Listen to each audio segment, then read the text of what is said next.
Welcome to the MCDM's Emerging series. The MCDM is the UW Masters of Communication and Digital Media program. We're here today in the media space, which is a community laboratory for incubating new communication strategies and platforms in digital media. I like to say it's a place to practice at becoming a community of practice. Everyone's talking about the digital media revolution, but what does that mean? And what does it mean for communications professionals who not only need to survive this seismic shift, but to thrive as it happens? Decentralized and destabilized, communication has never been more local, and yet at the same time more global. Emerging is a new series and a resource for professionals, academics, and our communities to gain better purchase on the technical, social, and strategic underpinnings of this digital media revolution. And I can think of no better way to start off the Emerging series than by having Jeremy Irish from Groundspeak with here today to talk about the language of location. For those of us who know a little bit or not much about geocaching, just take us back and paint a little picture about geocaching. Sure. Yeah. Well, it was 2000, and it was sort of the .com bomb was happening at that time, and the three founders. So there's three of us that actually founded the company: Lise Alvord, Brian Roth, and myself. We were all working together at a .com that was failing, and a fellow employee came into the office one day, and he had a yellow E-Trex, a little Garmin device, and showed it to me. And I wasn't unaware of the fact that you could have a handheld GPS at that time. I was used to GPS devices being in cars and being turn-by-turn navigation. I used the Hertz Never Lost system when I was in Florida. That got me to the airport in time, so I knew about it, but I didn't realize that it was so compact and what you could do with it. So when he showed me this device, I was like, this is amazing. You go outside, and there's this little character on the screen, and the character would move when you moved, and it would show you a track of your movements. And I said, there has to be a game about this. Somebody must have come up with a concept. So I did some searching online and came across Mike Teague's website, and Mike Teague had started documenting these stashes, as they call them at the time. And these stashes were, it was just very interesting to me. And I looked on his website, and there was a couple in Washington, and there was one about an hour and a half away. So I got excited about the concept of finding this treasure, and I asked my wife for permission to buy a GPS device, and they were like $140, something like that at the time. So I went out that weekend, and I probably had the worst hiking experience that I've ever had finding this thing, because at the time it was just following an arrow, and I had done very little research. There weren't a lot of maps online.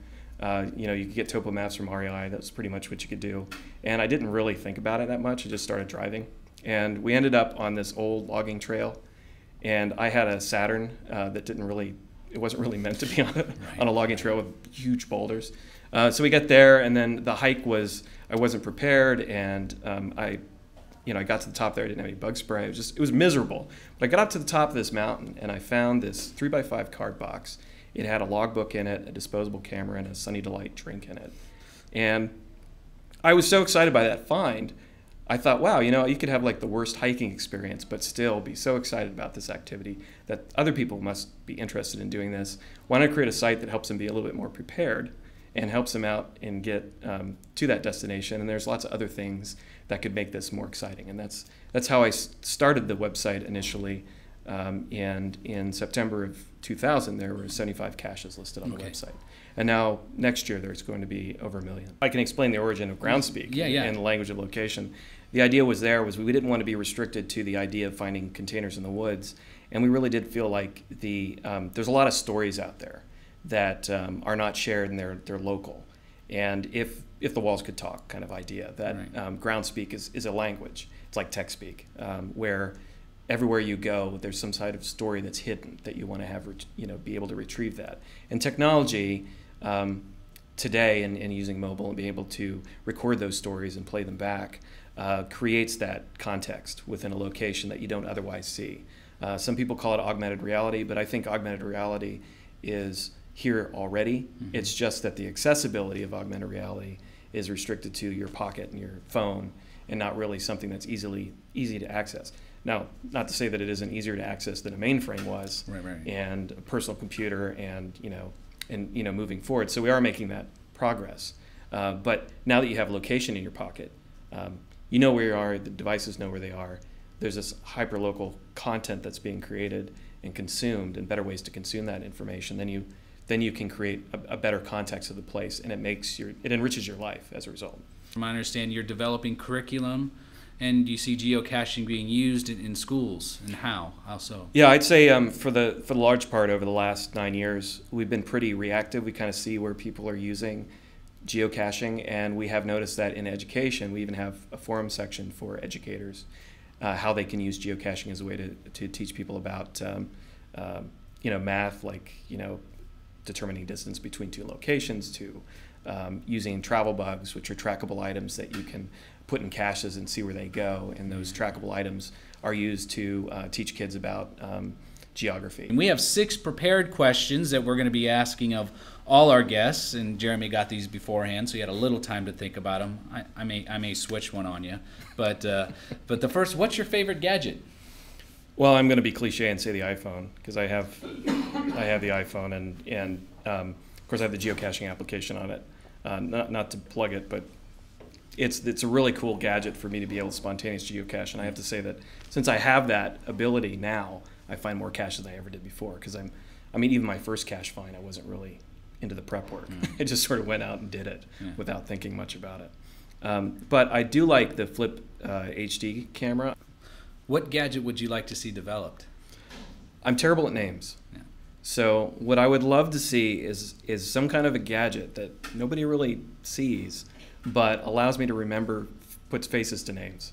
Okay. Because you meet a lot of people, and it's really embarrassing to not to know folks and when I met them and some basic information. So if it was like a TiVo device, it was always recording, but it really didn't store the data, and then it could just record like the first and the last 5 seconds as soon as I shook somebody's hand, then that would be great for me. What's the most important thing you've ever read? I was thinking about this hard, because there's some, there's not anything in particular as in like book form, but when I went to a military high school, and on the emblem it said, and I'm going to butcher the Latin, but it's scientias potestas, which means knowledge is power. Yeah. And the thought that always has carried over to the things I think about with geocaching, with waymarking, some of these projects that we work on, that and just location-based content, is the more you know about a place, the better you are, and the better experience you have, and the better decisions you make. Here's the one. With unlimited resources, we're talking, write your own check. What would be your dream project? Well, I'm really interested in the human-machine interface. And I talked a little bit earlier about the fact that it's gone from mainframe to a home PC to mobile. But still, to get the answers you want, you have to reach into your pocket and get those answers.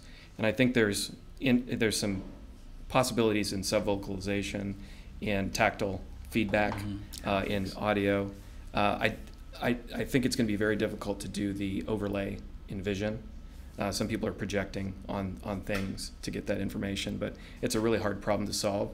But I'd say any of those human-machine interaction technologies are a lot of interest to me, because I think it'd be great to get to a certain point, going back to that gadget I want, where I could click on a ring of some kind that would activate some recording behavior, so I can learn that person's information and store it, but then I could also retrieve it or get some kind of tactile or oral feedback that doesn't distract me, that gives me the information I need. With that said, I want to make sure that I'm also retaining that knowledge myself without relying too much on the technology. Yeah. Because with turn-by-turn directions, often I don't even know an area very well, because I pay so much attention to that. I don't really think about what I'm doing. So when you're offline, where are you at, and what are you doing? Well, I have 2 children. I have a 3-year-old and I have a 9-month-old. So I've been kind of in baby mode for the past few years. So usually it's trying to find activities to get out of the house, get some exercise with the kids. I do the occasional geocache. For the most part, we're trying to do activities that the children can enjoy, especially my son who's 3. So we're close to the Woodland Park Zoo, so we like to go to the zoo a lot and go to the Science Museum and that sort of thing. Yeah, I find, at least spending time with my kids, I get a real ground floor view at life, because that's the lens. You got to get down there with them and experience what they see. And I've learned a lot of patience over the years. Oh yeah. But I really learned patience with kids. Okay. It's a good thing. So if not the Puget Sound, then where? That was an open question, so I was trying to figure out a good answer for that. Yeah. I love traveling, and geocaching gives me the ability to travel. Occasionally to go to these big events. So any opportunity that I can to travel, especially with the family, is great. A couple years ago, I got to go to Europe with my wife and son, and we met with geocachers in Germany, and then traveled to England and met with them. So I'd say, like, I just like to travel, and it's great to do it with the family. So I think that's the best education you can have too with your kids. Jeremy, thank you so much. We'll see you out there somewhere, and we'll be finding some nice things together. Yeah, I think I have to get out more. Yeah, there you go. Okay, thank you very much.